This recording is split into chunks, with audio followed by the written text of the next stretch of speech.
experts are descending on Copenhagen to try to come up with a new pact to slow global warming. And thousands of protesters across Europe today were trying to send them a message.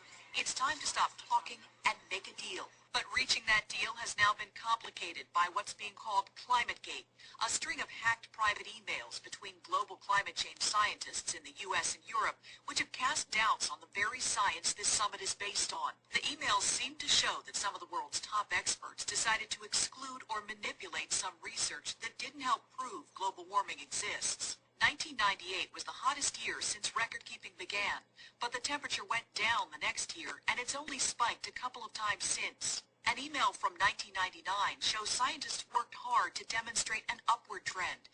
They talk of using a trick to hide the decline in global temperatures. It worked like this. When temperature readings gathered from studying tree rings showed what looked like a decline in temperatures from the 1980s to the present, the scientists added in measurements taken later by more modern instruments, which gave them the answer they wanted.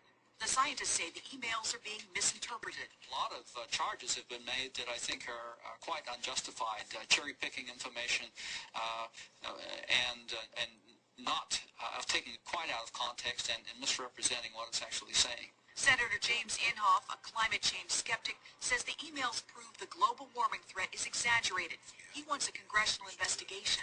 We're relying upon that science for a bunch of stuff that we would be doing that would lose a lot of jobs and really affect Americans. I do believe that an investigation would show that they have clearly manipulated the data. The official U.S. position hasn't changed, that climate change is real and needs to be addressed.